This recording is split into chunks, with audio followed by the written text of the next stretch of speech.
গল্প ভাঙ্গা দেবদূত। লেখনীতে রুমি আক্তার রুবি।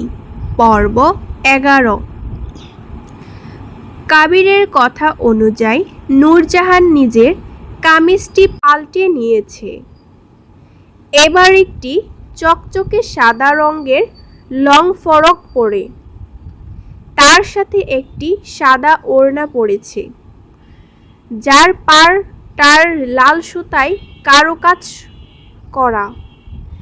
জামা কাপড় তো আর কাবিরের ঘরে ছিল না, সেটা আবার পাশের রুম থেকে নিয়ে আসতে হয়েছে। নূরজাহান সেই বিকেলেই নিজের ব্যাগপত্র কাবিরের পাশের রুমে রেখে দিয়েছে। নূরজাহান নিজেকে আর একবার দেখে নিল। জামা পরিধানের কোনো ত্রুটি থাকলে আবার কাবিরের কাছে হয়তো এবার তাকে বেদম পিটুনি খেতে হবে। নূরজাহান নিজেকে দেখতে দেখতে নিচের ড্রয়িং রুমে নামল। কাবির এবার একটা গ্লাস নিয়ে এসে ড্রিঙ্কস করেছে, সাথে অবশ্যই নবাব আছে। এবার হয়তো কাবির নবাবকে তাড়াতে সক্ষম হয়ে ওঠেনি, তাই দুইজনেই গম্ভীর মুখে বসে আছে। নূরজাহান নিচে নেমেই আগেই কিচেনে চলে যায় আর এক এক করে খাবার টেবিলে সাজাতে লাগলো। কাবির এখনো বসে ড্রিঙ্কস করেছে, কিন্তু নবাব, সে তো নূরজাহানকে দেখতে ব্যস্ত।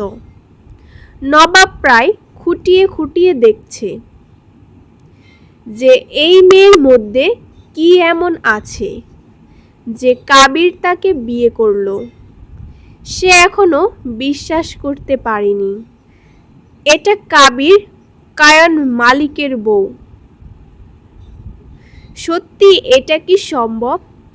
কিন্তু তার ভাবনাটা একটা জায়গায় এসে বাধাপ্রাপ্ত হচ্ছে।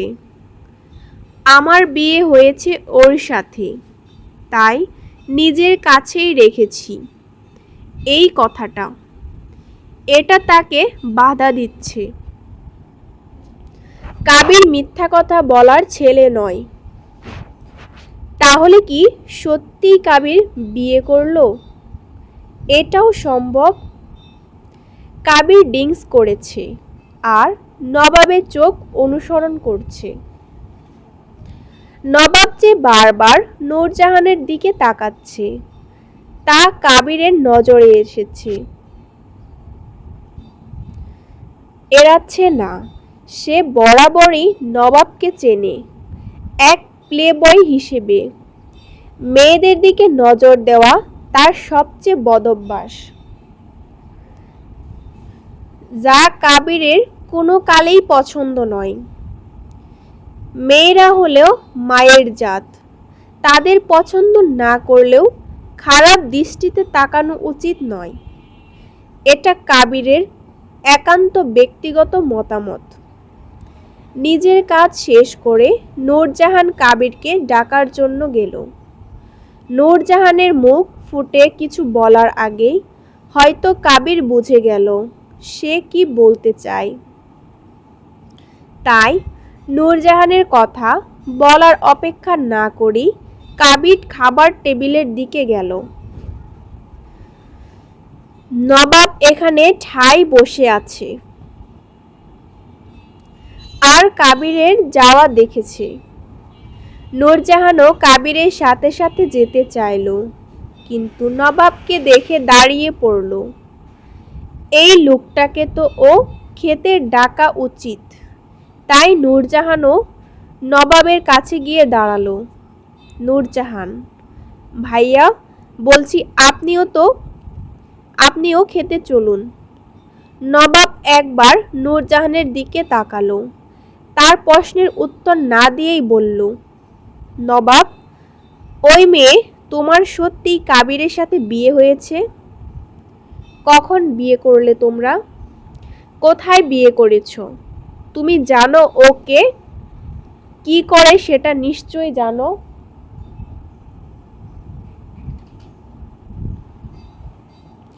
নূরজাহান এক দৃষ্টিতে তাকিয়ে আছে নবাবের দিকে। প্রশ্নগুলো তার মাথার উপর দিয়ে গেল।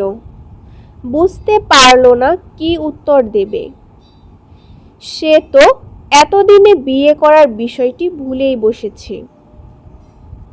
নূরজাহান একবার টেবিলে বসে থাকা কাবিরের দিকে তাকালো, আর একবার নবাবের দিকে। কাবির কপালে ভাঁজ ফেলে নূরজাহানকে দেখছে। নূরজাহান একটা শুকনা ডুব গিলল। এই লোক এভাবে তাকিয়ে আছে মানেই সমস্যা। ততক্ষণে নবাব নিজের প্রশ্নের উত্তর না পেয়ে আবার বলল, নবাব, ওই মেয়ে কি হলো? নূরজাহান উত্তর দিল না। উল্টে, আপনি খেতে আসুন ভাইয়া বলেই খাবার টেবিলে বসে থাকা কাবিরের কাছে চলে আসলো। সে নিজের কাজে মনোনিবেশ করল। ভালোবাসা, বিয়ে, সংসার এসব ভাবার সময় বা সুযোগ কোনোটাই সে এই অপয়া জীবনে পায়নি। হঠাৎ পাওয়া একটা পুরুষের কাছে এসব আশা করাও বৃথা নয় কি? সে তো এক কলঙ্ক। কলঙ্কদের সংসার। স্বামী এসব থাকে নাকি? সংগ্রাম করেই বেঁচে আছে, এটাই তো অনেক। বেশি আশা করলে লাস্ট পর্যন্ত যেটা পেয়েছে সেটাও না হারিয়ে ফেলে। ওই একটি প্রবাদ বাক্য আছে না, লোভে পাপ, পাপে মৃত্যু। নবাব নূরজাহানের থেকে বিশেষ কোনো উত্তর না পেয়ে কিছুটা হতাশ হলো বটে, কিন্তু তা প্রকাশ না করেই বসে রইল। সে এখানে বসেই থাকবে, উঠবে না। নূরজাহান তো তাকে খেতে ডাকলো, কই কাবিরকে ডাকলো না। নবাব কিছুটা অভিমান নিয়েই বসে থাকলো, কিন্তু কাবির নবাবের অভিমানকে যে খুব একটা পাত্তা দিল তেমন নয়। সে নিজের মতো করে খাচ্ছে, যেন এখানে কোনো মানুষের অস্তিত্ব নেই। তবে বিষয়টা নূরজাহানকে বেশ ভাবালো। কাউকে সামনে বসিয়ে রেখে খাওয়াটা সত্যি ভদ্রতায় প্রকাশ নয়। কিন্তু নূরজাহান তো লোকটাকে ডাকলো, উনি তো আসলো না। নূরজাহান চাইলে বিষয়টা কবিরকে বলতে, কিন্তু তার সাহসে কুলালো না। তাই বিনা বাক্যে ব্যয়ে কবিরের পাশে দাঁড়িয়ে রইল। প্রায় হাতে গোনা 6 মিনিট। পুরো 6 মিনিট নবাব সেখানেই বসে রইল, কিন্তু 7 মিনিটের বেলায় তার অভিমান আর ধৈর্য আর বিদায় জানালো। নবাব বিরক্তিত হয়ে উঠে দাঁড়ালো। কবিরের দিকে তাকিয়ে বিড়বিড় করে কিছু বলল। তারপর যেয়ে কবিরের সামনের বরাবর একটি চেয়ারে বসলো। সে বরাবরই অভিমান, রাগ, ধৈর্য এসবে কাঁচা। 1 মিনিটের বেশি চুপ করে বসে থাকাও তার জন্য টাফ। সেখানে তো 6 মিনিট সে চুপচাপ বসে রইল, এটাই অনেক কি? আর কাবির তার কাছে তো কিছু আশা করাই বৃথা। যে পুরুষ নিজের বাবাকে গোনে না, সে আবার তার সাথে কিভাবে? সত্যি অসম্ভব একটা বিষয়। নবাব বোঝে না এই বেসুরিক লোকের সাথে তার বন্ধুত্ব এতদিন পর্যন্ত টিকে আছে কিভাবে। এর উত্তর হয়তো একটাই, তারা একই জাতের আম। তাদের দুইজনকেই কড়া রোদে তাপ সহ্য করে পাকতে হয়েছে, তাই এত মিল, এত বন্ধুত্ব। যদিও কবিরের মাথায় একটা বটগাছের ছায়া ছিল, কিন্তু তার ক্ষেত্রে ছিল না। তাকে সংগ্রাম করে বেঁচে থাকতে হয়েছে। নবাবকে খাবার টেবিলে বসতে দেখে নূরজাহান নবাবের প্লেটে খাবার দিল। তার মন কুচকুচ করছিল এতক্ষণ। বলতে গেলে এতক্ষণে সেই খুঁতখুঁচুনি ভাবটা কিছুটা কমেছে। কবির, তুই না বসে ইসরায়েলের অপেক্ষা করছিলি? কবিরের বলা হঠাৎ কথায় নবাব কবিরের দিকে তাকালো। এই ছেলে যে তাকে গুতামারা কথা বলল সেটা বুঝতে আর বাকি নেই। কিন্তু নবাবও তো দমে যাওয়ার পাত্র না। নবাব, তুই চুপ কর, তোর সাথে আমার কথা নেই। আমার সব কথা তো আমার জনপ্রিয় প্রাণপ্রিয় নতুন তৈরির ভাবির প্রতি। কি বলেন ভাবি? নূরজাহান অসহায় দৃষ্টিতে শুধু তাকিয়ে আছে। তার কাছে বলার মতো কোনো কিছুই নেই। সে শুধু নবাব ও কাবিরের কথা শুনছে। উল্টো দিকে কাবিরের মনোযোগ দিয়েছে, নিজের খাবার খাচ্ছে, একদম চিন্তামুক্ত। নবাব, ওহে বাবি যান, কথা কন না কেন? নিজের নামটা অন্তত বলুন। নূরজাহান আবারও উত্তর দিতে পারল না। তার যেন সবকিছুই ভয় লাগছে।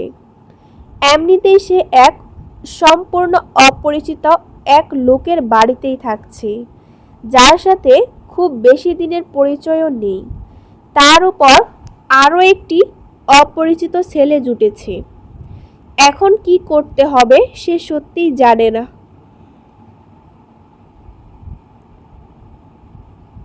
কিভাবে কথা বলতে হবে সেটাও বুঝতে পারছে না। নিজেকে অসহায় অসহায় ফিল হচ্ছে। কিন্তু তবুও নবাবের দিকে তাকালো। সে এখানে তার প্রশ্নের উত্তরে অপেক্ষায় তাকিয়ে আছে। নূরজাহান প্রথমে নিজেকে শান্ত করল, তারপর মনে মনে নিজেকে উত্তর প্রস্তুত করল। কিন্তু তার আগেই কবির বলে উঠল, কবির, নূরজাহান, নবাব তোকে জিজ্ঞেস করছি তুই কেন বললি? Kabir, you know I did like to talk much. Nawab, সত্যি বলার তো আর সাহস নেই, কথা এত না পাকিয়ে বল, বউয়ের গোলামি করছি। কবির চোখ উচড়িয়ে নবাবকে দেখে নিল। নূরজাহানও আশ্চর্য নয়নে নবাবের দিকে তাকিয়ে আছে। কবির তার গোলামি করবে, এটাও সম্ভব? নবাব নিশ্চয়ই পাগল টাগল কিছু একটা হয়ে গেছে। Kabir, things whatever you want. বাস, নবাব আর কথা বলতে পারল না, খাওয়ায় মনোযোগ দিল। কবিরের সাথে কথায় জিতে যাওয়া খুব মুশকিলের বিষয়। খাওয়া দাওয়া শেষে কবির আবার বসে গেল ড্রিঙ্কস করতে। নবাব শুধু চোখ বড় বড় করে দেখছে। সে এই জীবনে এমন দৃশ্য খুব একটা দেখেনি, যেখানে একজন স্ত্রী তার স্বামীকে ড্রিঙ্কস পরিবেশন করছে। আরে নারী জাতির তো কাজই এটা যে তারা পুরুষদের খারাপ কাজে বিরোধিতা করবে। সেখানে যদি স্বামী বসে বসে মদ গেলে, তাহলে তো এক বাঙালি নারীর মতো নূরজাহানেরও উচিত ঝাঁটা হাতে কবিরকে পেটানোর। উল্টে এখানে সে সাহায্য করছে। সত্যি বাঙালি নারীরা হয়তো একটু বেশিই বদলেই গেছে। হাতের কাজগুলো গুছিয়ে নূরজাহান আবার কাবিরের ঘরে চলে গেল। নূরজাহানকে নিজের ঘরে চলে যেতে বলে কাবির এখানে নবাবের সাথে বসে আছে। হয়তো তাদের ব্যক্তিগত কিছু কথা আছে। দ্বিতীয়বার কাবিরের রুমে এসে নূরজাহান শুধু চোখ বড় বড় করে দেখছে। কি সুন্দর গুছানো, সুন্দর একটা রুম। প্রথমবার টেনশনের জোরে ভালো করে লক্ষ্য করেনি। আচ্ছা, নূরজাহান তো এই রুমেই পরিষ্কার করেনি, তাহলে এই রুমটা এত সুন্দর ও পরিষ্কার কেন? নূরজাহানের মাথায় অনেক প্রশ্ন ঘুরপাক খাচ্ছে। যেমন, কবির কেন তাকে এই রুমে থাকতে বলল? কেন খারাপ উদ্দেশ্য আছে নাকি? ব্লা ব্লা। কিন্তু সেসব প্রশ্নের উত্তর না খুঁজে নূরজাহান আস্তে করে বিছানায় মাথা এলিয়ে দিল। এই কয়দিন তার ঘুমের নায়ের বরাবর হয়েছে, তাই বিছানায় শুয়ে পড়ার কিছু মিনিটের মধ্যেই তার ঘুম চোখে মুখে নেমে আসলো। আমজাদ পাটুরিয়া আজিমের নম্বর ডায়াল করেছে, কিন্তু আজিম কল রিসিভ করছে না। শুধু যে বাবার ফোন কলই ও ধরছে না এমন না, সে চট্টগ্রামের কারোর সাথেই যোগাযোগ করছে না। আবির ঐশ্বর্য রায়কে কোলের উপর কল করে দিয়ে যাচ্ছে, কিন্তু রিসিভ হওয়ার নাম নেই। যেই পিতা সম্প্রতি নিজের একমাত্র মেয়েকে নিজের কাছে রাখতে পারেনি, আবার আরেকটি সন্তানেরও খোঁজ মিলছে না, তার কষ্টেরও বয়ান করার মতো নয়। আবিররাও ভেঙে পড়েছে প্রায়। মনিকা পাটুরিয়া তো সব দোষ আমজাদ পাটুরিয়ার উপর দিয়েই বসে আছেন নিজের ঘরে। তিনি কিছুতেই নিজের সন্তানদের নিয়ে কোনো প্রকার রিস্ক নিতে চান না। গোমেলা বেগম নামাজে বসে গেছেন দুই নাতি সুস্থতা কামনার জন্য, কিন্তু আয়না পাটুরিয়া তিনি চুপচাপ মাথায় হাত দিয়ে বসে আছেন। মনিকার 3 ছেলে, একজন গেলেও তার আরও 2টি সন্তান থাকছে, কিন্তু তার তো এই একটি মাত্রই সন্তান। যদি আকাশের কিছু হয় তাহলে কি হবে? তার মনে হাহাকার চলছে, কারণ আকাশকেও ফোনে পাওয়া যাচ্ছে না, তার ফোনও বন্ধ। আয়না পাটুরিয়া জানেন আমজাদ পাটুরিয়া অনেক ক্ষমতা, তিনি নিশ্চয়ই কিছু একটা করবেন। আকাশের বাবা মরার আগে তো তাদের দায়িত্ব এই ভাইয়ের উপরে দিয়ে গেছেন, আর আমজাদ পাটুরিয়া সে কখনোই সেই দায়িত্ব থেকে পিছু পা হননি। গোটা চট্টগ্রাম জানে সেই খবর, নিশ্চয়ই তিনি আকাশকে নিয়ে আসবেন, এ আশায় বসে আছেন আয়না পাটুরিয়া। তিনিও 2 হাত পেয়েছেন খোদার দরবারে। রাত তখন 11:15। মনিকা পাটুরিয়া ঘর থেকে জিনিসপত্র ভাঙচুরের আওয়াজ আসছে। ঐশ্বর্যের চিন্তিত ভঙ্গিতে সবার সাথে বসার ঘরে আছে, কিন্তু ফোনের আওয়াজ তাকে বিরক্ত করল।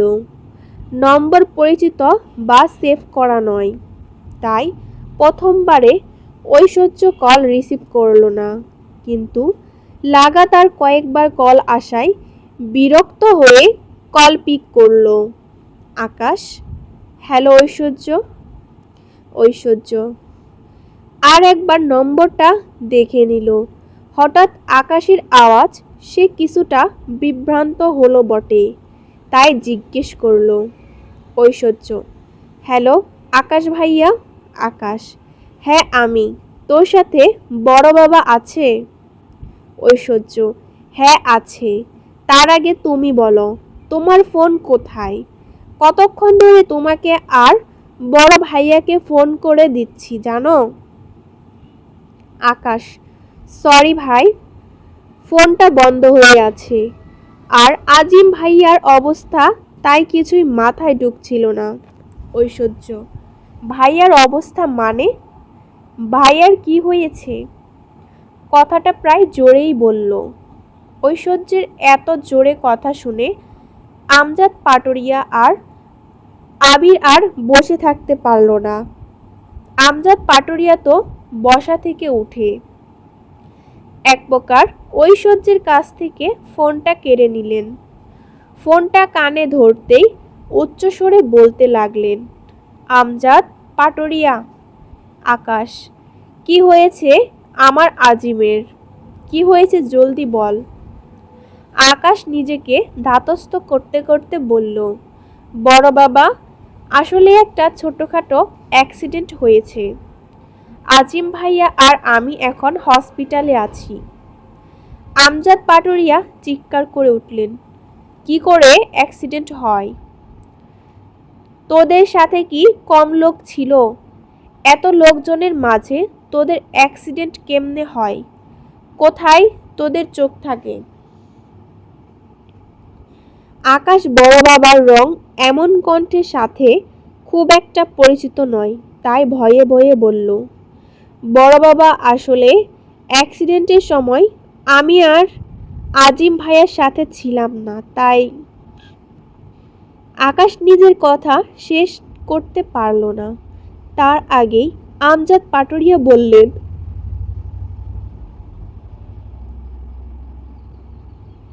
কাল ভোর হওয়ার আগেই আমার ছেলেকে নিয়ে আসবি।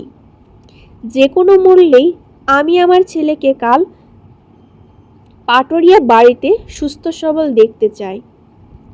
পাটুরিয়া বাড়ির সবাই এক চোখে তাকিয়ে আছে আমজাদ পাটুরিয়ার দিকে। কেউ টু শব্দ টুক পর্যন্ত করার সাহস পাচ্ছে না, বিশেষ করে আবির আর ঐশ্বর্য। তারা তাদের বাবার এই রূপটা কমই দেখেছে। মন্ত্রী আমজাদ পাটুরিয়ার বাড়ির বাহিরে যেমনই হোক, তিনি জীবনেও ওনার সন্তানদের সাথে এভাবে কথা বলেননি। বুঝতে আর বাকি রইল না, তিনি ভেঙে চুরমার হয়ে গেছেন। সন্তানদের সাথে এই অস্বাভাবিক দূরত্বের কারণে তিনি ভেতর থেকে ভেঙে পড়েছেন। এখানে মনিকা পাটুরিয়া ঘর থেকে কিছু ভাঙচুরের আওয়াজ আসছে, কিন্তু আমজাদ পাটুরিয়া আর নিজের রাগকে কন্ট্রোল করতে পারল না।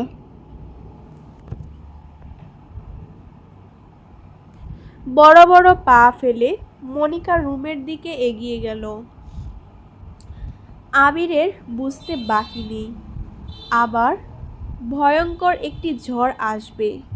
মা বাবার এই অশান্তি আর ভালো লাগে না, কিন্তু আটকাতে যে যাবে সেই সুযোগ নেই। গোমেলা বেগম চোখের ইশারায় আজিমকে যেতে মানা করেছে। তিনি হয়তো আর এসব চান না, শান্তি চান। কিন্তু এভাবে কি শান্তির সন্ধান আদৌ মিলবে? সেই কবে থেকে মনিকা পাটুরিয়া আর আমজাদ পাটুরিয়ার ঘর আলাদা, শুধু কাগজ কলমেই তারা স্বামী স্ত্রী, কিন্তু ব্যবহারে তারা অপরিচিত।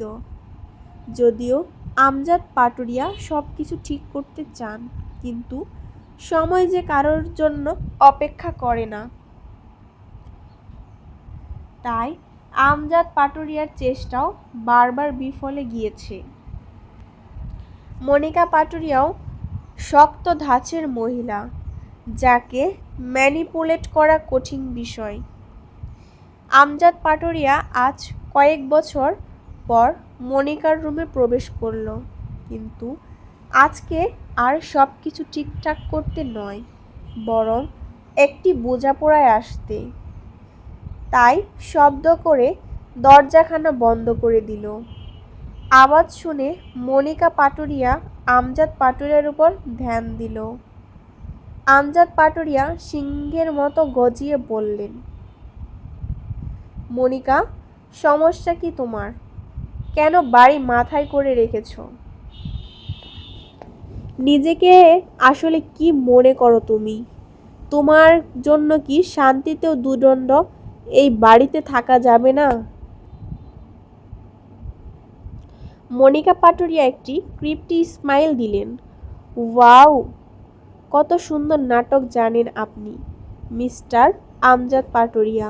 বাহ, সত্যি প্রশংসার যোগ্য। আপনি আমার ছেলেকে বিপদে ফেলে আমার কাছে জিজ্ঞেস করছেন আমি কেন এমন করছি।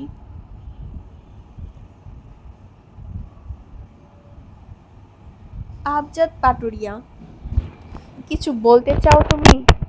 আমি বাবা হয়ে নিজের সন্তানকে বিপদে ফেলেছি। আজিমের সাথে যেভাবে সেখানে লোকজন কম পাঠিয়েছি আমি। ওরা কিছু হয়নি। ঠিক আছে। মনিকা পাটুরিয়া, আপনি পিতা বলার যোগ্য নন, তাই বরাবর নিজেকে এই পিতা প্রমাণ করার কোনো মানে হয় না। আর হ্যাঁ, আপনার এই মেয়ের বিষয়ে আমার ছেলেদের জড়াবেন না।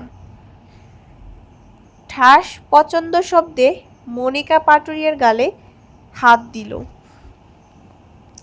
আমজাদ পাটুরিয়া আর নিজেকে কন্ট্রোল করতে পারলেন না, চেঁচিয়ে বললেন, কিভাবে সাহস হলো তোমার আমার মেয়েকে বাসাইট বলার?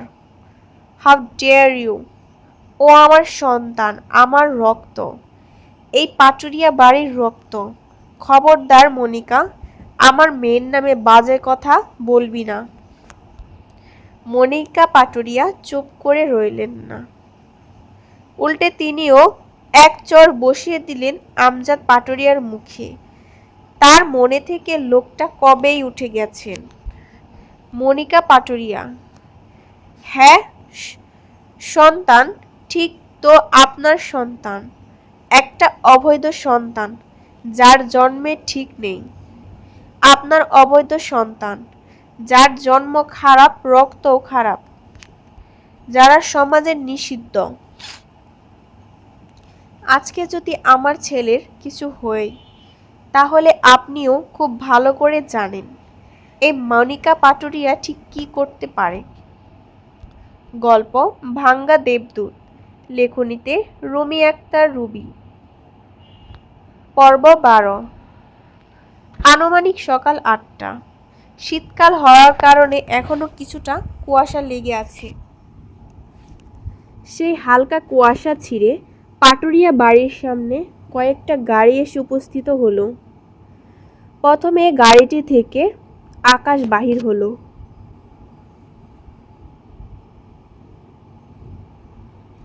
আকাশকে দেখে একে একে আবির, ঐশ্বর্য ও আমজাদ পাটুরিয়া সবাই তার কাছে গেলেন। তারপর গাড়ি থেকে নামলো হলো আজিমকে। সাদা ও আকাশি কালারের হাসপাতালের পোশাকে দেখা গেল তাকে।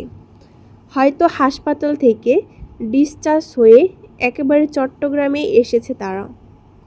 আজিমের এক পায়ে ও এক হাতে মোটা ব্যান্ডেজ বাঁধানো, কপালেও কিছুটা চোট লেগেছে।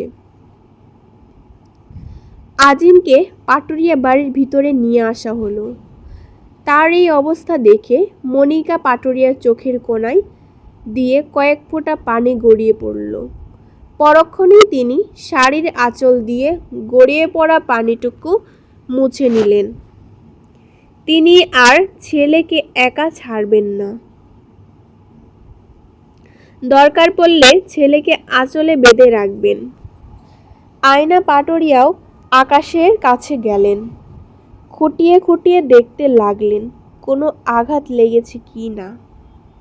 কিন্তু তার ছেলে সুস্থ সবল আছে, এটি দেখে তিনি এক হালকা নিঃশ্বাস ছাড়লেন। আজিমকে তার রুমে নিয়ে আসা হলো। ঢাকা থেকে আসা ডক্টরদের সাথে চট্টগ্রামের বেশ কিছু বিশিষ্ট ডক্টর তৎক্ষণাৎই পাটুরিয়া বাড়িতে উপস্থিত হলো। সবাইকে আগে থেকেই আবির আসতে বলেছে, তাই তো সকাল সকাল ডাক্তারদের এই ভিড়। মন্ত্রীর ছেলে আসতে বলেছে, এটাই যথেষ্ট। যদিও সিরিয়াস কোনো ইনজুরি নেই, তবু ডাক্তারদের মতে এই মুহূর্তে আজিমকে হসপিটালে চিকিৎসা দেওয়া উচিত, কারণ পায়ের আঘাতটা গুরুতর পর্যায়ে যেতে পারে। কিন্তু এই ভাবনার সাথেই মনিকা পাটুরিয়া একমত নন। তিনি কিছুতেই তার ছেলেকে বাড়ি থেকে বের হতে দিতে চান না। যত চিকিৎসার দরকার তার পাটুরিয়া বাড়িতেই হবে। দরকার পড়লে দেশের সেরা ডক্টরদের এখানে নিয়ে আসা হবে। কিন্তু তবুও তার ছেলেকে ট্রিটমেন্ট এই পাটুরিয়া বাড়িতেই হবে। কেউ মনিকা পাটুরিয়ার করার বিপদে যেতে পারল না। আজিমকে পাটুরিয়া বাড়িতে চিকিৎসায় অবস্থায় রাখা হলো।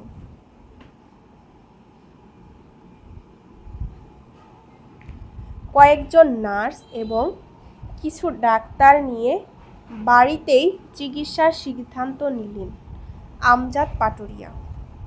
কারণ তিনি মনিকা পাটুরিয়ার জেদ সম্পর্কে অবগত। তিনি কিছুতেই আর মনিকার সঙ্গে ঝগড়ায় জড়াতে চান না। এত কিছুর মাঝে আজিম নিঃশব্দে আছে। তার মুখে বলার মতো কোনো ভাষা নেই। এমন নয় যে আঘাত খুবই গুরুতর, যে সে কথা পর্যন্ত বলতে পারবে না, কিন্তু তার ইচ্ছা শক্তিরা তাকে বলতে দিচ্ছে না। সে যেন এক পাথরের মূর্তির রূপ নিয়েছে, যে শুধু সব কিছুই অবলোকন করেছে, কিন্তু মুখ ফুটে কোনো কিছু প্রেক্ষিতে বা বিপরীতে বলতে পারছে না বা বলার ইচ্ছে পোষণ করছে না। সকালে সূর্য ওঠার সঙ্গে সঙ্গেই জান্নাত বেলকনির কাছে দাঁড়িয়ে পড়ল। কুয়াশা ছিঁড়ে আসা এই মিষ্টি রোদ তার খুবই ভালো লেগেছে।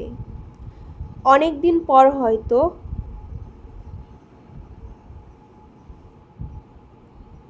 সে এত সুন্দরভাবে প্রকৃতি অনুভব করছে। হাতে তার মেডিকেল রিপোর্ট। জান্নাত বারবার দেখছে তার প্রেগন্যান্সির কত মাস পড়েছে। যেহেতু জান্নাতের বমি হয়নি বা সেরকম বিশেষ কোনো লক্ষণ দেখা যায়নি, তাই সে অনুমান করতে পারছে না যে সে কত মাস হয়েছে, যে কত মাস চলেছে। যদিও ডাক্তার আন্টির কথা অনুযায়ী বমি হওয়া বা মাথা ঘুরানো পুরোটাই হরমোনের উপর ডিপেন্ড করে, চিন্তা করার কোনো বিষয় নেই। তবুও জান্নাতের খুব চিন্তা হচ্ছিল, তাই প্রেগন্যান্সির রিপোর্টটি বারবার খুঁটিয়ে খুঁটিয়ে দেখেছে যে কত মাস চলেছে। রিপোর্ট অনুযায়ী জান্নাতের প্রেগন্যান্সির দ্বিতীয় মাস পার হয়েছে।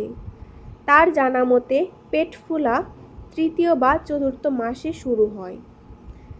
জান্নাত তাই বরাবরই নিজের পেটে হাত দিচ্ছে, হয়তো নিজের সন্তানকে অনুভব করতে চাচ্ছে। মাতৃত্বের মধুর সময় তো এখনই শুরু হয়, যখন একটি মা জানতে পারে তার গর্ভে একটি নতুন প্রাণ নিজের আকার ও আকৃতি ধারণ করছে। জান্নাতের ক্ষেত্রে তার ব্যতিক্রম দেখা দিচ্ছে না। সেও মন খুলে নিজের মাতৃকালীন সময়টা অনুভব করার চেষ্টা করছে। আজ অনেক দিন হলো জান্নাত হায়াতের ফ্ল্যাটে আছে। একজন বন্ধু হিসেবে হায়াত জান্নাতকে অনেক সাহায্য করেছে। এই তো নিজের জীবনে কত সমস্যার সম্মুখীন হয়েছে বারবার, তবুও জান্নাতের মতো একটি মেয়েকে আশ্রয় দিয়েছে। সে সব সময় পাশে আছে। এর চেয়ে বড় আর কি হতে পারে? এটাকেই হয়তো বলে প্রকৃত বন্ধুত্ব। জান্নাতের ভাবনার মাঝেই হায়াত জান্নাতের রুমে ঢুকলো। তাকে এক কোণে তাকিয়ে দেখে হায়াত জান্নাতকে ঘাড়ে হাত দিল। হঠাৎ কারোর স্পর্শ অনুভব করে জান্নাতের শরীর কেঁপে উঠল। পেছনে ফিরে তাকালো। হায়াতকে দেখে কিছুটা শান্ত ও স্বস্তির নিঃশ্বাস ফেলল মেয়েটা। এখন শরীর কারোর স্পর্শ অনুভব করলেই জান্নাতের ভয় লাগে। এক হালকা গর্বেহে হারিয়ে যায় সে। তার ভাবনায় অনেক কুরুচিপূর্ণ চিত্তার মতো হয়ে যায়। জান্নাত বারবারই এই অস্বস্তিকর চিন্তা ভাবনা থেকে বের হতে চায়, কিন্তু বাস্তবতারা হানা দেয় বারবার। বাস্তবতা তাকে এই ভাবনায় গভীর থেকে বেরাতে দেয় না খুব সহজেই। তাই তো হঠাৎ করেই স্পর্শ অনুভব করলি তার আত্মা পর্যন্ত ছটফট করে ওঠে। হায়াত, কিরে, কিভাবে দাঁড়িয়ে আছিস কেন? চল, সকালে নাস্তা করে নিবি, আমায় আবার বের হতে হবে, জানিসই তো কত কাজ। জান্নাত, ও জলদি, কই যাবি? হায়াত, ওহে ম্যাডাম, আপনার কি কোনো সময়ের জ্ঞান আছে? সূর্য পূর্ব দিগন্তে যে সে কবেই উঠে গিয়েছে। আজকে আমার এক জরুরি ক্লাস আছে, এজন্যই জলদি যেতে হবে। আর শোন, তুই বাড়িতে থাকবি, বাড়ি থেকে বের হোস না। জান্নাত হালকা এক মনমরা হাসি দিল। বেরিয়ে কই যাব? আমার জায়গা আছে নাকি যাওয়ার? আচ্ছা শোন, আমার জন্য একটা কাজের বন্দোবস্ত করে দিতে পারবি? হায়াত, কাজের ব্যবস্থা মানে? জান্নাত, সামহাউ তুই কি এভাবে এখন নতুন কাজ করতে চাইছিস? তুই কি পাগল? তুই কি ভুলে যাচ্ছিস তোর সঙ্গে আরও একজন আছে? জান্নাত, কিন্তু কিছু একটা তো করতেই হবে, তাই না? সারা জীবন তো আর এখানে থাকা সম্ভব না। আমাকেও তোমার সন্তানের কথা ভাবতে হবে। হায়াত, লিসেন মিন্স জান্নাত, এসব ভাবার জন্য না, তুই এখনো অনেক টাইম পাবি। এখন চল, আমার ক্ষুধা লেগেছে। আজকে এমনিতেই জলদি যেতে হবে, আজ অনেক গুরুত্বপূর্ণ একটি ক্লাস আছে। জান্নাত আর কথা বাড়ালো না, হায়াতের সঙ্গে নাস্তা করে চলে গেল।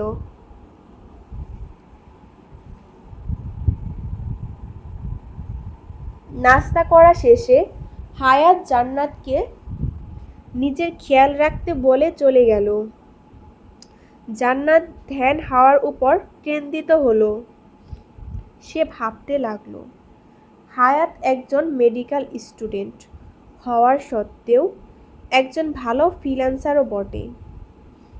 তার বাবা মা সেই কবেই মারা গিয়েছে, তবু এই সংগ্রামে পৃথিবীতে হায়াত টিকে আছে নিজের যোগ্যতায়, দক্ষতায় এবং পারদর্শিতার জন্য। বাবা মায়ের ছেড়ে যাওয়া দুটি ফ্ল্যাট এবং কিছু টাকা জোরে সে এখনও এই পৃথিবীতে টিকে আছে। একটি ফ্ল্যাটে হায়াত নিজে থাকে, আরেকটি সে ভাড়া দিয়েছে এবং কিছু ডিপোজিট তাকে সময় সময় সাহায্য করছে। আজকাল পড়াশোনার যে বাজার, মেডিকেলে পড়তে গেলে টাকার বন্যার উপর দিয়ে যেতে হয়। তাই বাবা মায়ের অর্জিত সম্পদ হায়াত নিজের পড়াশোনায় ব্যয় করে এবং নিজের হাত খরচের জন্য সে ফ্রিল্যান্সিং করতেছে। সত্যি হায়াত প্রশংসার যোগ্য একজন মেয়ে। পৃথিবীতে আপন বলতে কেউ না থাকার পরেও হায়াত খুব সুন্দরভাবে নিজের জীবন লিড করছে।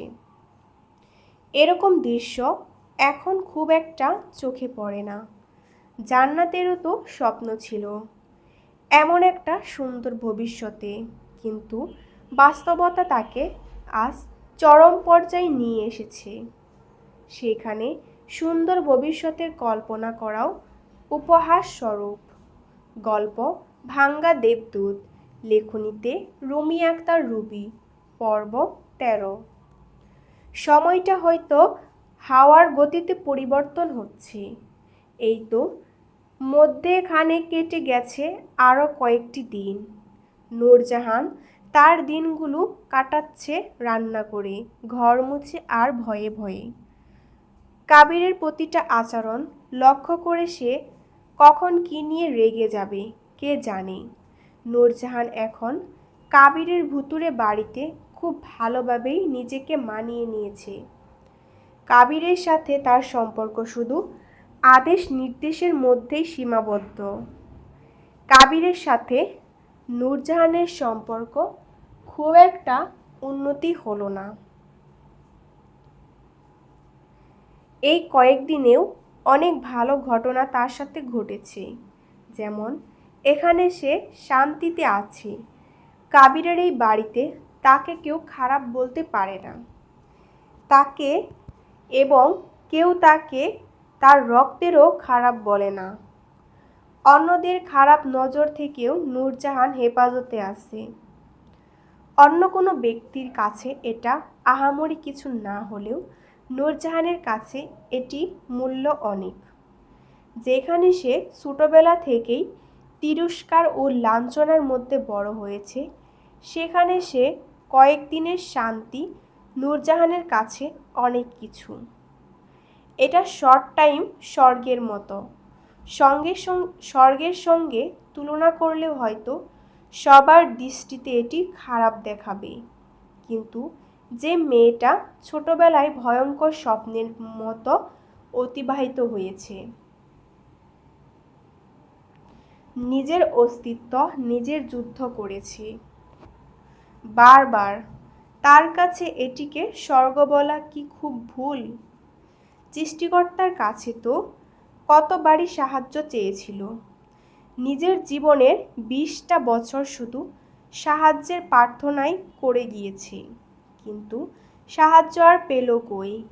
সে তো পালিয়ে আসতে হলো, তবুও সাহায্য পেল না। সৃষ্টিকর্তার প্রতি নূরজাহানের খুব অত্যাধিক, তাকে এই জীবন দেওয়ার জন্য খুব। এখন তো নূরজাহান খুশিতে আছে, কারণ এখানে কেউ তাকে আর রোজ রোজ নোংরা বলার মতো নেই। তার অস্তিত্ব নিয়েও প্রশ্ন তুলছে না কেউ। এর চেয়ে খুশির আর কি হতে পারে? হ্যাঁ, কাবিরের মতো একজন শক্ত দাঁতের মানুষের সাথে থাকাটা মুশকিলের বিষয়, যে একটা ভুল হলেই গায়ে হাত তোলে। তবুও এখানে নূরজাহানের খুশিতেই আছে। লোকটা একটু গায়ে হাত তোলে তো কি হয়েছে? সারা জীবন তো মার খেয়েই বড় হয়েছে। কাবিরের এই একটুখানি মারে তার কিছু হবে না, দিব্যি বেঁচে থাকবে। নূরজাহান এসব কথা ভাবছে আর মুস্কি মুস্কি হেসে কাবিরের বিছানা ঠিক করছে। সত্যি, সে আর এখান থেকে কোথাও যাবে না। বাহিরের বসবাসকারী মানুষেরা ভয়ঙ্কর রাক্ষস, তারা। এখানেই সে সেভ আছে, ভালো আছে। বিছানা ঠিক করা শেষে নূরজাহান কাবিরের রুমটা একটু ঘুরে ঘুরে দেখতে। এখন সময় 11টা। কাবির বাড়িতে নেই, কোথায় গেছে নূরজাহানেরও জানা নেই। তাই এই ফাঁকে রুমটা গুছিয়ে রাখছে। ওই ভ্যাম্পারের মতো লোকটার সামনে এই রুমে ঢুকে রুম পরিষ্কার করার সাহস নূরজাহানের নেই, যদিও এখন এই রুমে ঢুকতে পারে।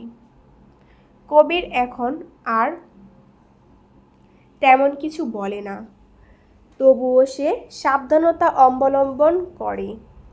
এই রুমটা নূরজাহানের কাছে ভালো লাগে, কত সুন্দর সব কিছু। বিছানা গোছানোর শেষে নূরজাহানের চোখ তুলে রুমটা দেখতে লাগলো। নূরজাহানের চোখ আটকে গেল রুমের দক্ষিণ সাইডে রাখা বুক সেলফের উপর। এই বুক সেলফটা নূরজাহানের আগে অনেকবার দেখেছে, কিন্তু তার একবারও তার সাহস হয়নি এখান থেকে একটি বই বের করে পড়ার। কাবির রাগ করবে সেই ভয়ে এই বইগুলোতে হাত দেয়নি, কিন্তু আজকে কি মনে করে নূরজাহান ঝকঝকে দেখতে সুন্দর একখানা বই হাতে নিল। কিন্তু এবার নূরজাহান বেচে কুচে একখানা বই হাতে নিল। বইটির নাম বুলেট মিডিয়াম। লেখনীতে নূরজাহান এপিট ওপিট ভালো করে দেখে নিল। বইটির কালারটা একটু ডিস্টার্ব, তবুও নূরজাহান বইটি হাতে নিল। এখানে বেশি করার মতো তো কিছু নেই। এই বইয়ের উসিলায় তার সময়টি একটু ভালোভাবে কেটে যাবে, তাই বইটি নিয়ে সে নিচে চলে আসলো। কিন্তু তার আরাম ভঙ্গ করার জন্য কাবির আগে থেকেই নিচে বসে আছে। সিঁড়ির প্রথম কোণে দাঁড়িয়ে নূরজাহান নিচের সোফায় কাবিরকে বসে থাকতে দেখল।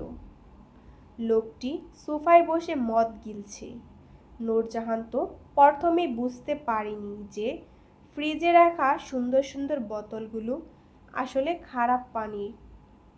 সে তো কোনোদিনও এসব সামনাসামনি দেখেনি, বোঝারও কথা না।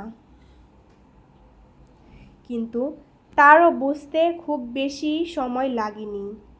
নূরজাহান একবার হাতে রাখা বইখানার দিকে তাকালো, আর একবার কবিরের দিকে। কাউকে না বলে তার জিনিস নেওয়া উচিত নয়।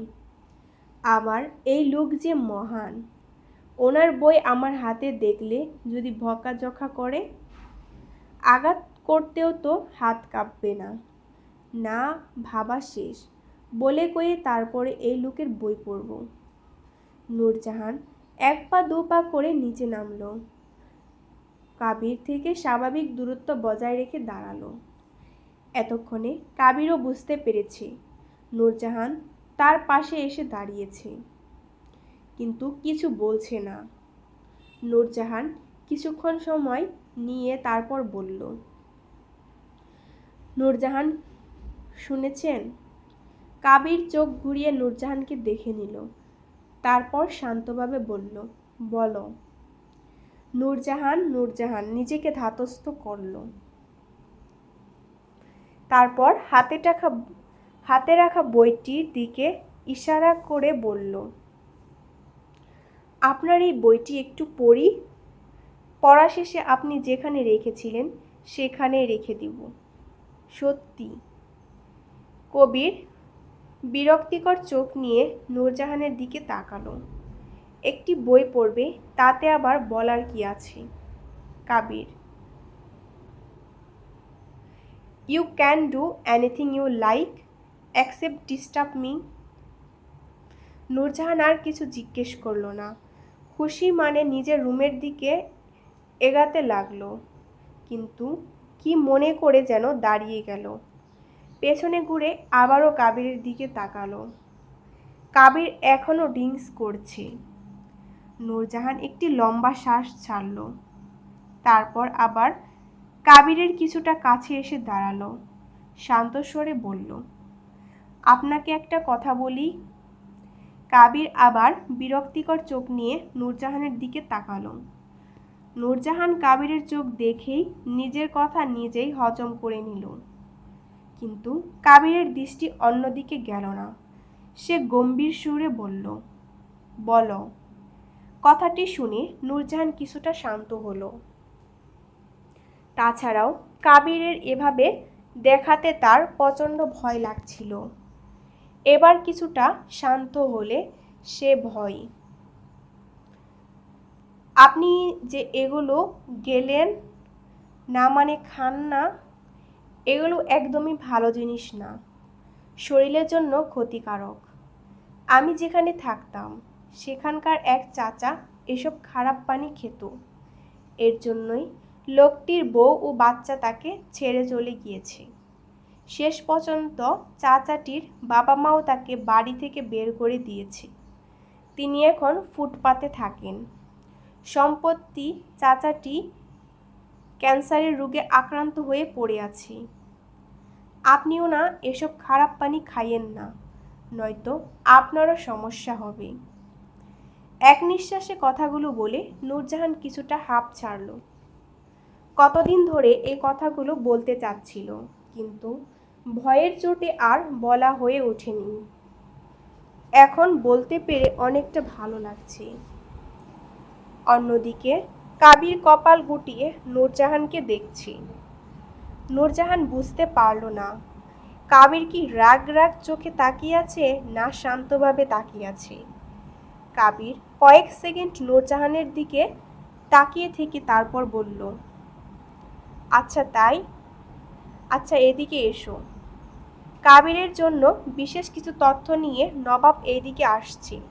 কেন জানি এখন ইচ্ছা অনিচ্ছায় কাবির এই বাড়ি যেতে তার প্রচণ্ড ভালো লাগে। বিশেষ করে নূরজাহানের সঙ্গে কথা বলতে তো আরও ভালো লাগে। মেয়েটা প্রচণ্ড মিষ্টি। নবাব কখনো কখনো ভাবে তার একটি ছোট্ট বোন হলেও ঠিক এমনই মিষ্টি দেখতে লাগতো। কিন্তু দুর্ভাগ্যবশত সে অনাথ। তার কোনো পরিবার পরিজন নেই। আপন বলতে এই ভুবনে সে একা। বন্ধু হিসেবে একজন আছে, তার নাম কাবির কায়ন মালিক। যেহেতু নবাব দরজার লক জানে, তাই বরাবরের মতো পাসওয়ার্ড দিয়ে বাড়ির ভেতরে প্রবেশ করল।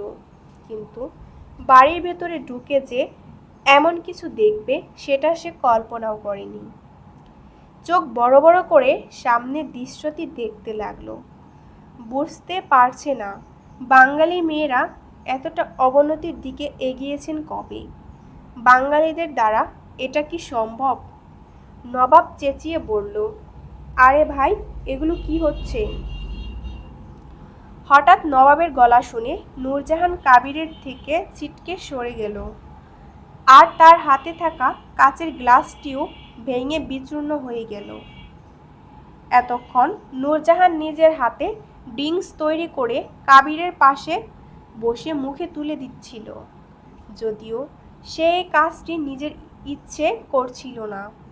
কবিরকে কেন এসব কথা বলা হয়েছে, এজন্যই কাবির নূরজাহানের হাতে ড্রিঙ্কস খাবে। নূরজাহান জানে এটি চরম পর্যায়ে অপমানজনক, কিন্তু তার কাছে করার মতো কিছুই নেই। সে খুব ভালোভাবেই বুঝতে পেরেছে ড্রিঙ্কস করার বিষয়ে কিছু বলা কাবিরের পছন্দ হয়নি, কিন্তু সেই বা কি করবে? তার মনে একটা কথা ছিল, সে বলে দিয়েছে। কিন্তু তাই বলে যে এইখানে বসে বসে নিজের হাতে এই লোকটির সব গিলাতে হবে সে কল্পনাও করেনি। অন্যদিকে এই সময়ে নবাবের উপস্থিতিতে কবিরকে চরম বিরক্তিকর পরিস্থিতিতে ফেলে দিল। এই ছেলে অসময়ের আগমন কবিরের একদমই পছন্দ নয়। কবির রক্তচক্ষু নিয়ে নবাবের দিকে তাকালো। এই সময় যদি কাবিরের হাতে পিস্তল টাইপ কিছু থাকতো, তাহলে সে নবাবের মাথায় কয়েকটি বুলেট ঢুকিয়ে দিত। কিন্তু আফসোস, তার হাতে এই সময় এমন কিছুই নেই। মিনিমাম একটা গ্লাসও নেই যার দ্বারা নবাবের মাথায় বরাবর মারা যায়। তবুও নিজেকে যত সম্ভব কন্ট্রোলে রেখে জিজ্ঞেস করলেন, সমস্যা কি তোর? এখানে কি করছিস? নবাব, তার আগে তুই বল, এটা কি করছিলি? ছি ছি ভাই, লজ্জা শরম বিসর্জন দিয়ে দিচ্ছিস। Kabir, she is my, I do whatever I want, what your problem? Nawab, হ কানাডায় থাইকা বেটায় এগুলাই শিখছিস। ভাই, কেমন বেশরম তুই! বউয়ের হাতে মদ খাস। পার্টনারের দরকার পড়লে আমাকে বলতি, আমি তৃতীয় বিশ্বযুদ্ধ ছেড়ে হলেও চলে আসতাম তোর কাছে। ছি। কবির, শেট আপ, নয়তো ধাক্কা মেরে বাড়ি থেকে বের করে দিব। নবাব কাবিরের এ কথার বিপরীতে কিছু বলল না। এই ছেলে এমনই। নবাব উল্টে নূরজাহানের দিকে তাকিয়ে বলল, ভাবিজান, আমি ক্ষুধার্ত, কিছু খাবার দেন, পেটটাকে সান্ত্বনা দিই। নূরজাহান একবার কবিরের দিকে তাকালো। লোকটা এখানে মুখ কালো করে আছে। নূরজাহানও এই সময় চরম লজ্জা লাগছে, তাই নবাবকে কিছু না বলেই সে সেখান থেকে কিচেনে পালিয়ে গেল। অন্যদিকে নূরজাহানকে যেতে দেখে কবির রাগান্বিত স্বরে বলল, নবাব, আর একবার যদি না বলে বাড়িতে পা রাখিস তাহলে তোর পা আমি আগে ভাঙব। নবাব মুখ বাঁকালো। কাবিরের কথা সে গায়ে মাখে না। এই তো দেখতে দেখতে জান্নাতের প্রেগন্যান্সির ৩য় মাস চলে এসেছি। পেটটাও কিছুটা ফুলে এসেছি। এখন জান্নাত নিজেকে বরাবর আয়নায় দেখে। তাকে কেমন দেখতে লাগছে, তার বাচ্চাটা কেমন আছে, এসব ভাবতে এখন এক আলাদা মজা কাজ করে তার মনে। তাই তো ফ্ল্যাট থেকে খুব একটা বের হয় না, বরাবর নিজেকে দেখতে থাকে, নিজের পেটের দিকে তাকিয়ে থাকে। এই তো এখানে তো লিভিং এরিয়া বসে নিজের পেটের দিকেই তাকিয়ে আছে। কিন্তু তার এই বসে থাকা হয়তো প্রকৃতির পছন্দ না। তাই উচ্চ শব্দে কলিং বেলটা বেজে উঠল। হায়েত বাড়িতে নেই, তাই নিজে দরজাটার দিকে গেল। তৎক্ষণে আরো ৩ বার বেল বাজা শেষ। জান্নাত দরজাটি খুলে দেখল ৪০-এর উপরে বয়সী এক মহিলা। যদিও জান্নাতের এই মহিলাকে ভালোভাবে চেনে না, তবুও কতটুকু জানে এই মহিলার পাশের ফ্ল্যাটে থাকেন। ভদ্র মহিলার নাম শিরিন বেগম। জান্নাত, আসসালামু আলাইকুম, কিছু বলবেন? শিরিন বেগম একবার জান্নাতের পা থেকে মাথা পর্যন্ত দেখে নিলেন। তার দৃষ্টি বিশেষ করে গেলে পেটের দিকে। তারপর ঠোঁট দুটো ফাঁক করে হেসে বললেন, শিরিন বেগম, ওয়ালাইকুম আসসালাম, আসলে আমাদের লবণ শেষ হয়ে গেছে, তাই তো একটু লবণ নিতে এলাম। জান্নাত, ও ভেতরে আসুন। গল্প ভাঙ্গা দেবদূত, লেখনীতে রুমি আক্তার রুবি, পর্ব ১৪। জান্নাত। শিরিন বেগম এক পা থেকে মাথা পর্যন্ত জান্নাতকে দেখে নিলেন। তার দৃষ্টি বিশেষ করে জান্নাতের পেটের উপরই গেলেন।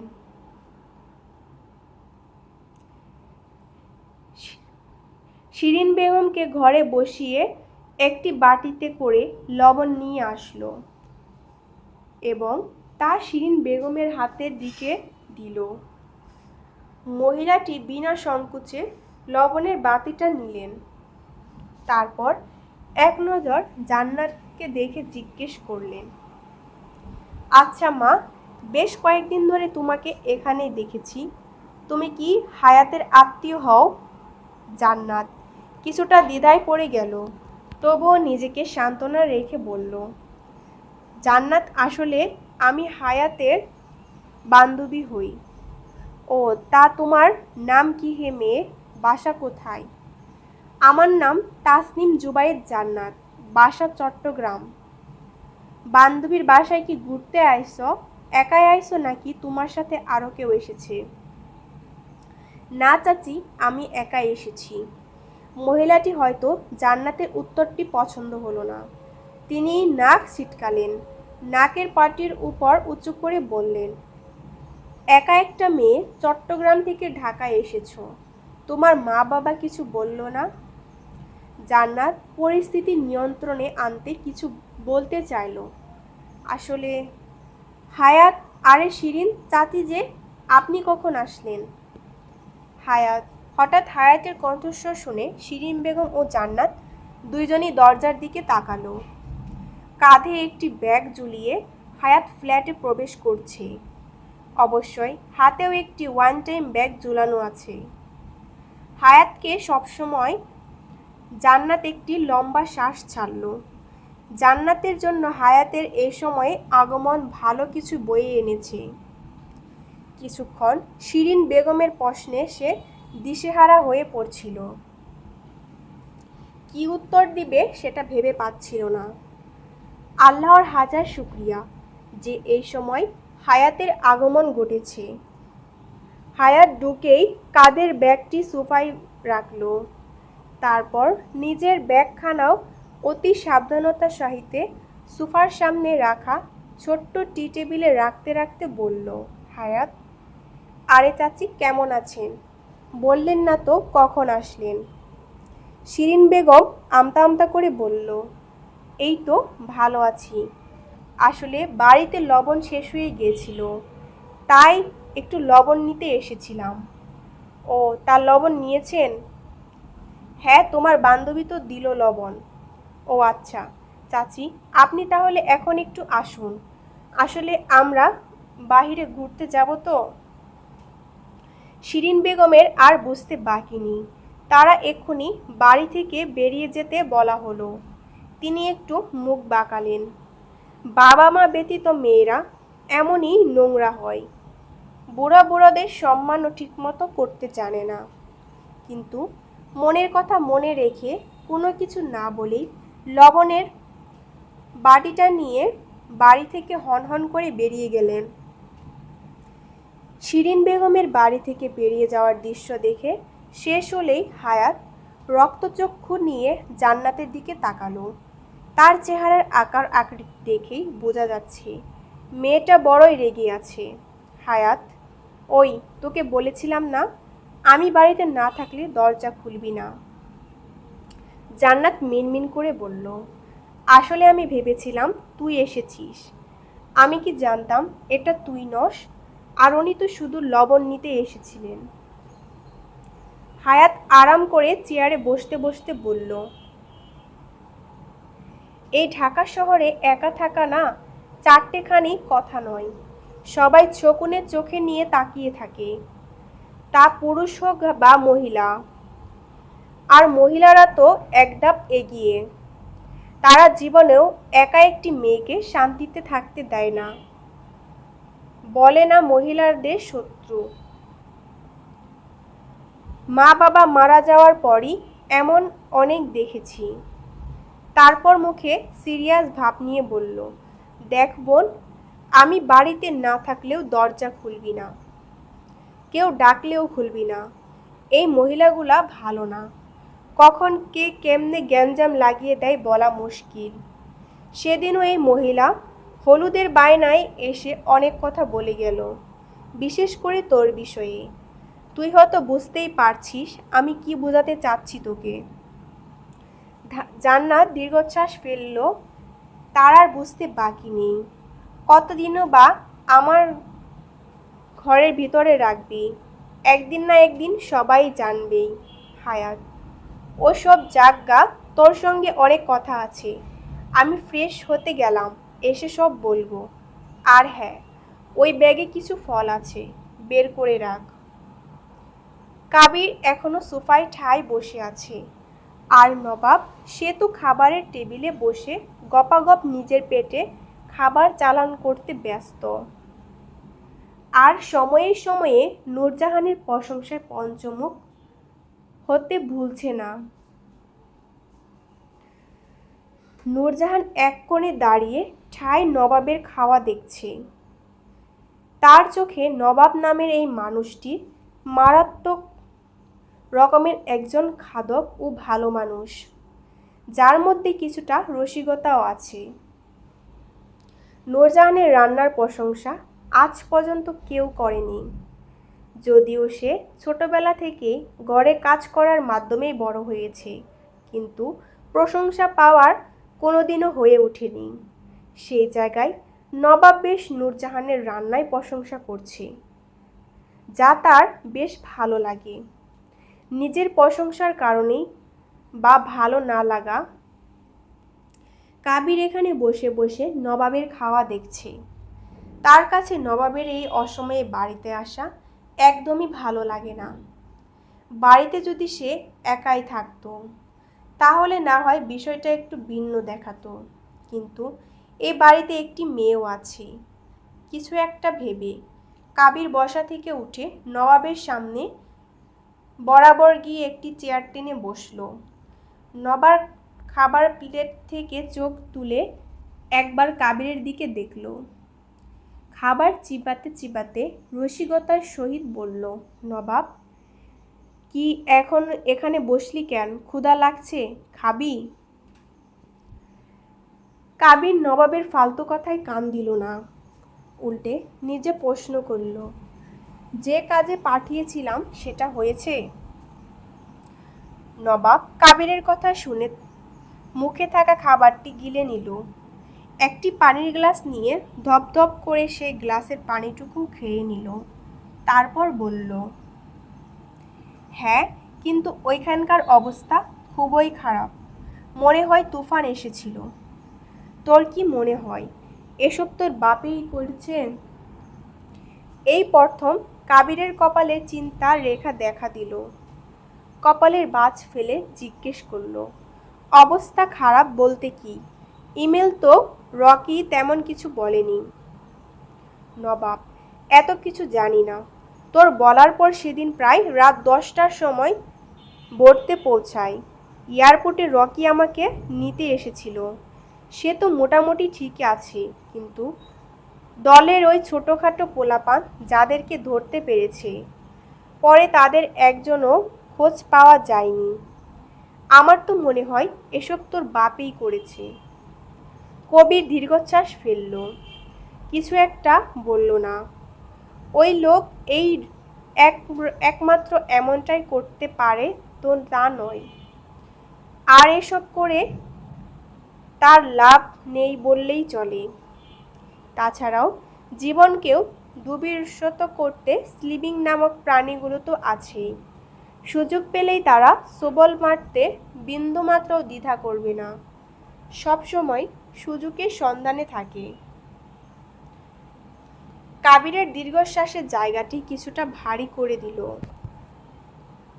নূরজাহান এখনো দাঁড়িয়ে নবাব আর কাবিরকে দেখছে। নূরজাহান এদের কথাবার্তার ভাব ধাক্কা কিছুই বোঝে না। সত্যি বলতে বুঝতেও চায় না। সে শান্তিতে থাকলেই হবে। সন্ধ্যা প্রায় 6টা। অন্ধকারে সেই কবেই ধুয়ে এসেছে। নবাব এখান থেকে গিয়েছে বেশ অনেকটা সময় হয়েছে। কাবিরও নিজের রুমে। এই ফাঁকে নূরজাহান কাবিরের রুম থেকে নিয়ে আসা সেই বইটি পড়তে শুরু করে মনোযোগ দিয়ে। রাতের রান্না বসাতে এখনো কিছুটা সময় আছে, তাই এই ফাঁকা সময়টিতেই বই পড়লে মন্দ দেখায় না। সেই আশায় নূরজাহান বইটি পড়তে শুরু করলো। প্রথম অংশে দ্য কিট খ্যাত বালকটি জীবনের অসহায়ত্ব ও দরিদ্রতা নূরজাহানের মন কেড়ে নিলেও পরক্ষণেই মানুষের হিংস্রতার সভ্যতায় আর সীমান্তের বন্যা নিষ্ঠুরতা তার দ্বারা সাহিত্য করা সম্ভব হলো না। নূরজাহান মোটেও এমন শক্ত মন মানসিকতার মেয়ে নয় যে এই বই পড়ে সে সব শেষ করতে পারবে। তাই বইখানা একদিকে সরিয়ে রেখে নূরজাহান রাতের খাবার রান্না করার জন্য কিচেনের দিকে এগিয়ে যেতে লাগলো। নূরজাহান বেশ কিছু দূর এগিয়ে যেতে পারলে না, তার আগেই উচ্চস্বরে দরজায় নক করার আওয়াজ আসলো। নূরজাহান ছুটে দরজার দিকে গেল দরজা খোলার জন্য, কিন্তু কি মনে করে যেন সে আবার এগোল না, কারণ দরজার লক সিস্টেম আর নূরজাহান পাসওয়ার্ডও জানে না। তাই দরজার দিকে না গিয়ে নূরজাহান কাবিরের ঘরের দিকে এগিয়ে গেল। দরজার কাছে এসে একবার রুমের দরজায় হালকা আওয়াজ দিল, কিন্তু ভেতরের মানুষটি দরজা খুলল না। তাই দ্বিতীয়বার আর দরজার টোকা না দিয়েই নূরজাহান একেবারে রুমে ঢুকে গেল। এই ভর সন্ধ্যায় কবির বা হাত মাথা ঠেকিয়ে নিজের বিছানায় শুয়ে আছে। নূরজাহান বুঝতে পারল না এই লোকটি ঘুমাচ্ছে নাকি এমনি শুয়ে আছে। কিন্তু যদি ঘুমিয়েই না থাকে, তাহলে যখন নূরজাহান দরজায় টোকা দিল তখন দরজা খুলল না কেন? আর এই ভর সন্ধ্যায় কেই বা ঘুমায়? নিজের মনে হাজারো চিন্তা সাইডে রেখে নূরজাহান কাবিরের বেডের কাছে গেল। কয়েক সেকেন্ড দাঁড়িয়ে থেকে কাবিরের হাত স্পর্শ করল। লোকটার শরীর আগুন গরম হয়ে আছে। নূরজাহান ভাবল, ফিভার টাইপের কিছু হয়েছে, তাই ঘুম থেকে জাগাতে চাইল না। পরক্ষণেই এই মনে পড়ল যে বাইরে কেউ হয়তো দাঁড়িয়ে আছে, সে হয়তো বিশেষ কোনো দরকারে এখানে এসেছে। তাই কয়েকবার ধাক্কা দিল, কিন্তু কাজের কাজ কিছুই হলো না। তাই শেষবারে ধাক্কাটি একটু জোরেই দিল, যার ফলে কাবিরও দরফরিয়ে বেড থেকে উঠে গেল। ঘুম থেকে উঠে চারদিকে বুড়ো কুচকিয়ে তাকালো। নিজের পাশে নূরজাহানকে দেখে কাবিরের রাগ তরতর করে বাড়ল। তার রাগ বুঝতে বাকি থাকলো না। তাকে ঘুম থেকে জাগিয়েছে। কাবির রাগান্বিত চেহারা দেখেই নূরজাহান কিছুটা পিছিয়ে গেল। কাবিরকে কিছু বলতে না দিয়ে সে চটজলদি বলে দিল, নূরজাহান, বিশ্বাস করেন আমি ইচ্ছা করে আপনাকে জাগাইনি। বাহিরে কেউ দরজায় লক করছিল, তাই আমি আপনাকে ডাকতে এসেছিলাম। এক নিঃশ্বাসে কথাগুলো বলেই নূরজাহান এক দৌড়ে কাবিরের রুম থেকে পালিয়ে গেল। তার এখানে থাকাটা সুবিধার নয়। যে লোক কথায় কথায় গায়ে হাত তুলে তার ঘুম ভাঙানোর শাস্তি যে খুব ভালো হবে না তা বোঝা শেষ। তাই এখানে দাঁড়িয়ে থেকে থাপ্পড় খাওয়ার চেয়ে ভালো পালিয়ে যাওয়া। নূরজাহানের রুম থেকে বেরিয়ে যাওয়ার দৃশ্য দেখে কাবির বেড থেকে নামলো। রাগে তার শরীর গজগজ করছে। মন চাচ্ছে এখনই এই অভদ্র মেয়েকে ধরে কয়েকটা থাপ্পড় মেরে দিতে। কত বড় সাহস তার ঘুম ভাঙ্গায়। অধিক পরিমাণে রাগের মাঝেই কাবিরের মনে পড়ল নূরজাহানের বলে যাওয়া লাস্ট কথাগুলো। কেউ দরজায় নক করছে। কথাটা মাথায় আসাতেই কাবিরের টনক নেড়ে উঠল। এখানে একমাত্র নবাবই আসে, সে তো কখনো দরজায় নক করে না। কিছু একটা ভেবে কাবির বেড সাইডে টেবিলের ড্রয়ার থেকে একটি টরস পিটি 92 বের করলো। সেটি কোমরে গুজে নিচে নেমে আসলো। নূরজাহানকে দেখলো দরজার কাছে দাঁড়িয়ে থাকতে। কাবিরের ভয়ঙ্কর চোখ দেখেই নূরজাহান সেখান থেকে দূরে গিয়ে দাঁড়ালো। কাবির দরজার লক টাইপ করতে করতে নূরজাহানকে উদ্দেশ্য করে বলল, কাবির, থাপ্পড় খেতে না চাইলে এই মুহূর্তেই চোখের সামনে থেকে দূর হও। সোজা রুমে গিয়ে বসে থাকবা। নূরজাহান কাবিরের কথা শুনে আর এক মুহূর্তও সেখানে দাঁড়ালো না। বড় বড় পা ফেলে নিজের রুমের দিকে চলল। ততক্ষণে কাবিরও দরজা খোলা শেষ। কাবির যা ভেবেছিল তাই ঠিক। দরজার ওপাশে দাঁড়িয়ে আছে এমন মধ্যবয়স্ক পুরুষ, যার শরীরে কারোর লং কোটের আবৃত, আর মাথায় একটি ব্রিটিশ হ্যাট। কবিরের পিতার বটলার গোমেজ। মধ্যবয়স্ক লোকটিও কাবিরকে দেখে চমৎকারভাবে হাসলেন। মনোমুগ্ধকর এক হাসি। কিন্তু কথায় আছে না, কোনো কিছুই চিরস্থায়ী নয়। ঠিক সেভাবেই তার হাসি কিছুটা ফিক হয়ে গেল। কাবিরের ড্রয়িং রুমে একটি মেয়ের অবহেয় দেখে কিন্তু পরক্ষণে নিজেকে স্বাভাবিক করে বলল, Gomez, nice to see you sir. আশা করি আপনি ভালো আছেন। কবির সঙ্গে সঙ্গে বলল, নিশ্চয়ই। আপনার কাছে এত সময় নেই যে আমার খবর নিতে এত দূর এসেছেন, রাইট? গল্প ভাঙ্গা দেবদূত, লেখনীতে রুমি আক্তার রুবি, পর্ব 15। কবির সঙ্গে সঙ্গে বলল, নিশ্চয়ই। গোমেজ ঠোঁটের কোণ সামান্য বাঁকিয়ে হালকা হাসল।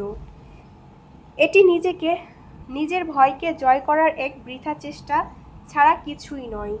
কবিরের এই ঠান্ডা স্বর তার নতুন নয়, তার এর ভয়ও নতুন নয়। গোমেজ, আপনি সবসময় ঠিক কথাটাই সোজাসুজি বলে ফেললেন স্যার। হ্যাঁ, আমি শুধু আপনার খবর নিতে আসিনি। কবিরের চোখ শুরু করল।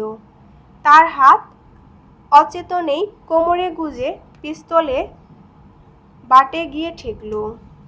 এই অযথা কথোপকথন তার পছন্দ হচ্ছে না, কিন্তু ক্ষণিকের মাঝেই নিজেকে শান্ত করল। সে তো এত অধৈর্য নয়। কবির গোমেজকে চোখের ইশারায় ভেতরে প্রবেশ করতে আদেশ দিল। তাহলে বলুন, কি খবর নিয়ে এসেছেন? এক পা ভেতরে ঢুকলো, চারপাশটা একবার চোখ বুলিয়ে নিল। সেই মেয়েটি অবয়টি আবারও দর্শনে এক বৃথা চেষ্টা চালানোর, কিন্তু এই চেষ্টা কবিরের চোখ ফাঁকি দিতে সক্ষম হয়ে উঠল না। ঘরের ভেতরে বাতাস যেন হঠাৎ ভারী হয়ে উঠল। গোমেজ, আপনার বাবা আবারও নড়ে চড়ে বসেছেন। ঘরের ভেতরে কয়েক সেকেন্ডের জন্য নিঃশব্দতা নামল। এ সময় হঠাৎ উপরের তলায় করিডোরে নূরজাহানের নিঃশ্বাস ফেলার শব্দ কবিরের কানে এলো। মেয়েটা দরজার আড়াল থেকে কথোপকথন শোনার চেষ্টা করেছে, কিন্তু সে জানে না এই বাড়িতে ফিসফিসানিও ধরা পড়ে। কবির ঠান্ডা গলায় বলল, সোজা কথা বলুন, তিনি কি চায় এখন? তিনি চান আপনি আবার বাড়িতে ফিরে যান এবং আপনার পরিবারের সাথে কাজ শুরু করেন। এই কথাটা শুনে কাবির ঠোঁটের কোণে হাসি এঁকে নিল, কিন্তু সেই হাসিতে কোনো আনন্দ ছিল না, ছিল শুধু তৃপ্ত তিক্ততা। কবির পরিবার, সেটা আবার কি? ওরা আমার শত্রু। নিচতলার পরিবেশ আরও ভারী হয়ে উঠল। গোমেজ বুঝতে পারল না কি করবে। কবিরকে যেভাবেই হোক ফেরাতেই হবে, নয়তো তার জীবন থাকবে কি না থাকবে সে বিষয়ে সংশয় আছে। স্যার, বড় ম্যাডাম আপনাকে খুঁজতেছেন। কবিরের চোখে হঠাৎ একটা ভয়ঙ্কর ঝিলিক দিয়ে উঠল। সে কবে থেকেই জানে তার ধর্মে কর্মে বোন তাকে পাগল কুত্তার মতো খুঁজছে। কেন খুঁজছে সে সম্পর্কেও সে জানে। নবাবীর কথা শুনে সে বুঝতে পেরেছে বিষয়টি আসলে কি, যদিও রকি এখনো নিজের থেকেই কিছুই বলেনি। সে ভারতের মাটিতে ঠিক কি হয়েছে? কবির, জানি। সেকেন্ডে ফ্লোরে নূরজাহান পায়চারি করছে।